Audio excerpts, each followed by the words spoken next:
Hey friends, it's me, Pastor Stephanie, and I'm a little excited today. A little excited. Maybe a little is not the right word. Maybe a lot excited, super excited, pumped in fact. I'm pumped because it is Easter Sunday. Happy Easter, friends. There's a saying, and it's kind of an old saying, but we love to say it here too. We say, one person says, he has risen, and the other person says, he has risen indeed. Let's try it. He has risen. You say, he's risen indeed. Try it with your parents. I'm sure they'll know exactly what you're talking about. Say, hey, mom, dad, he's risen. They'll say, he has risen indeed. It's one of the ways that we just celebrate that Jesus has risen from the dead. He has risen indeed. He came and he rose from the grave to have new life for you and me. And that is definitely a cause for celebration. And that's what we're gonna do today. We're gonna celebrate because this is an awesome, awesome weekend. So let's jump right into worship. We're worshiping to give thanks to God. And if you're not a worshiper, today, I want you to be a worshiper. Jump on your feet, even if you're in your pajamas, even if you just kind of rolled out of bed, jump on your feet and let's give thanks to Jesus for his life. Come on, let's go.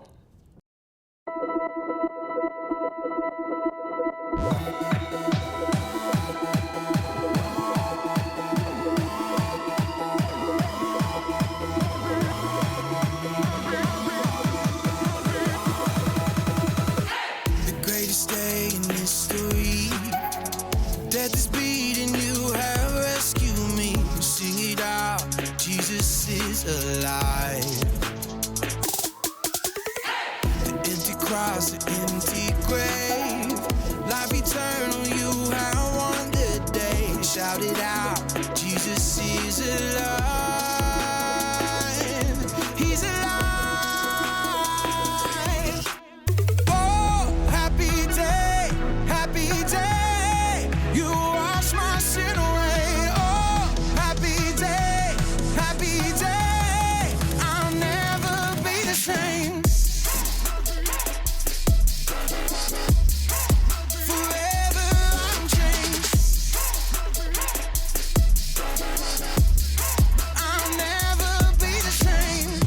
I stand in that place, free at last, meeting face to face. I am yours, Jesus, you are mine. In this joy, perfect peace, earthly pain finally will cease. Celebrate, Jesus is alive. He's alive.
Awesome. I really hope that you're celebrating at home, celebrating whatever that looks like. If that looks like sitting at the kitchen table and eating a stack of pancakes and there's chocolate chips and syrup all over it, that is a celebration. If celebrating looks like still being in your pajamas and laying on the couch and being like, this is nice, that's celebration. If you are in a beautiful Easter dress and you're all done up and you're ready to go to an Easter party or lunch with your family, that is a celebration. However you choose to celebrate today, celebrate that Jesus is alive. And that is one of the most important things that we get to celebrate as Christians, that Jesus died and he rose again. And as he rose, he took away all of our sin. And that is so, so exciting. Let's take a look at the Bible story together and we'll come back after that. All right, I'll see you soon. Hey everybody, welcome to Story Lab. This week we're talking about the story of Easter. Also, how you'll still be finding all of this stuff around the house at Christmas.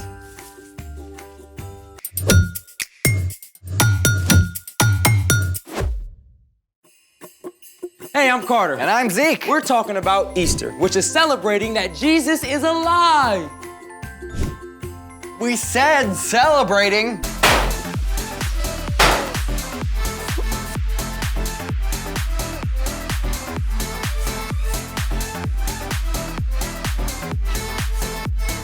Isn't this supposed to have stuff in it? Of course, we're gonna dye Easter eggs. Oh, that's very traditional of you. Not these eggs. Well, these are just boring, regular eggs. What?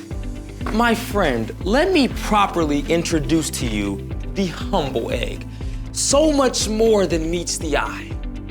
We start with the shell, but directly underneath, there's a stretchy membrane. This holds in the egg white, or albumin. And finally, we have the yolk in the very heart of the egg. Okay, so shell, membrane, white, yolk. Got it. Shall we do it? Let's make it. Okay, we've got vinegar and food coloring. Where's the hot water?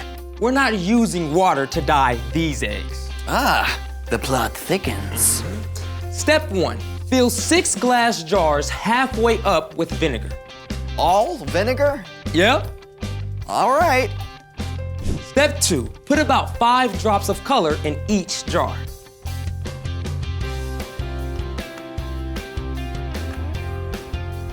Step 3, lower 1 egg into each jar. On it.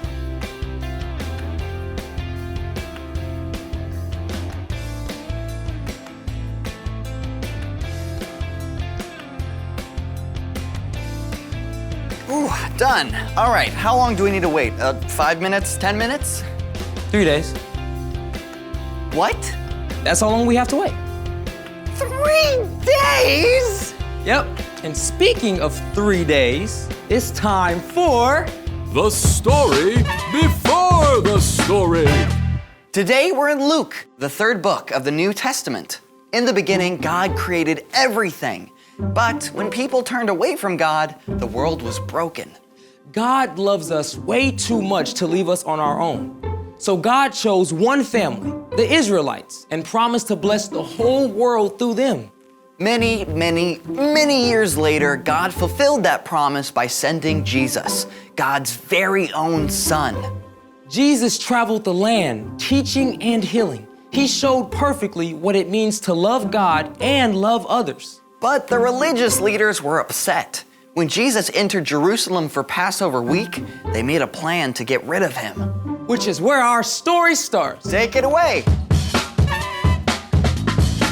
Hey everyone, I'm Brian. Today we're celebrating Easter, which is pretty much the most amazing day in the history of history. But before we can get to Sunday, we have to rewind a few days to one of the darkest moments in history. When Jesus entered Jerusalem, the crowds cheered him and gathered early each morning at the temple to hear him preach. But behind the scenes, one of Jesus' own friends, Judas, made a deal with the religious leaders to betray Jesus. On Thursday evening, Jesus celebrated the Passover meal with his friends. Jesus offered them wine and then broke bread and gave it to his friends as well. This represented how Jesus would give up his life for us. After this meal, Jesus and his friends went up to the Mount of Olives, where Jesus laid out his heart before God in prayer. Father, if you are willing, take this cup of suffering away from me, but do what you want, not what I want. As Jesus finished praying, a group of religious leaders and guards arrived, led by Judas. Now, Jesus could easily have called on angels to stop the men, but instead, he allowed himself to be arrested. Jesus' followers panicked and ran away. Jesus was given a fake trial. On Friday morning, the religious leaders sent Jesus to Pilate, the Roman governor. I have found no basis for your charges against him. But the crowd cried out for Jesus to be killed. And eventually Pilate handed Jesus over to be taken away. Jesus had done nothing wrong, but the soldiers nailed him to a rough wooden cross. At noon, darkness covered the land, and about 3 o'clock, Jesus cried out, Father, into your hands I commit my life. And then Jesus died. The darkness was complete. If Jesus was dead, how could he be the one God sent to rescue us? That evening, several of Jesus' followers took his body and laid it in a garden tomb, a cave cut into the rock. A giant stone was rolled to block the entrance. It seemed like the end. But remember, the promises God made so long ago to bless the whole world, to send a rescuer? God keeps every promise, which means this story was not finished. Through the dark of Friday night and Saturday night, Jesus' friends hid out, afraid that they might be arrested next. Some of the women who followed Jesus wanted to place spices on his body, which was the tradition at that time. But they couldn't do any work on the Sabbath, Saturday, so they waited. And early on Sunday morning, the women gathered their supplies and hurried through the darkened streets to the garden and the tomb. Wait, what about the stone? Maybe we can roll it to the side? If we all work together. I don't know. It's huge. But when the women arrived at the tomb, they discovered something incredible. Look, the stone is gone. Should we go in? Of course. We have to. What the women discovered was unbelievable. He's gone. As they stared in shock, 2 brilliant angels suddenly stood beside them. The women fell down with their faces to the ground. Why do you look for the living among the dead? Jesus is not here. He has risen. Remember how he told you that on the 3rd day he would rise from the dead? As the angels spoke, the women did recall what Jesus had told them. They were filled with joy and raced back to where their friends, including Peter, were staying. He's alive! Jesus is alive! Don't joke about that. But the tomb is empty. We saw angels. They told us. It's not possible. Peter had to see for himself. He ran to the tomb and saw the linen strips, but no angels. He left wondering what on earth had happened. And the situation got even more confusing later that day when 2 of Jesus' followers reported that they had met Jesus along the road to Emmaus. We told you. What Cleopas says proves it. Maybe someone stole his body to cause trouble. Are you saying we didn't tell you the truth? No, but... As they tried to figure out what was going on, Jesus himself appeared in the room with them. What? How? May you have peace. Jesus' friends were surprised and terrified. I mean, some thought Jesus was a ghost. Why are you troubled? Look at my hands and feet. It's really me. Touch me and see. A ghost does not have a body. Jesus showed the places in his hands and feet that were scarred by nails. His friends were excited, but they still had a hard time believing. But how? This is too good to be true. Do you have anything to eat? They gave Jesus some cooked fish and he ate it. Definitely not something a ghost could do. Then Jesus helped them to understand what was happening. This is what I told you. Everything written about me must come true. The Messiah will suffer. He will rise from the dead on the 3rd day. People from every nation will hear it, beginning at Jerusalem. You have seen these things with your own eyes. Jesus is alive. In fact, more than 500 people saw Jesus after he was raised to life. He proved that everything God says is true, and death is not the end, but that is the end of our story today. Can you imagine what it would have been like to have Jesus just show up in the room? I get why his friends weren't sure he was real at first. Yeah, and everything had gone so wrong. And suddenly everything was completely right. Yeah, it's the best plot twist ever. So what's our part in the story? Well, there is one thing to remember today, that Jesus is alive. When you choose to believe in and follow Jesus, you make him the foundation of your life. You can trust him with everything. Every choice you have to make. Every hard or confusing thing that happens. Every relationship. Every question. Following Jesus won't make your life perfect, but it does mean that Jesus will walk with you through every single moment and help you carry the hard things.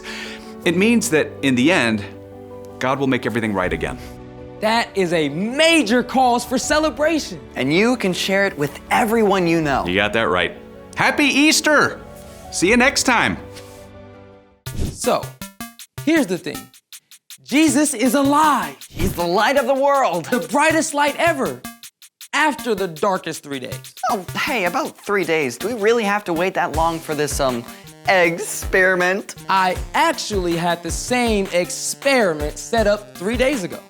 So these eggs have been in vinegar for 3 days? They look a little weird and bigger. Well, first we have to clean them off in water. Okay. Whoa.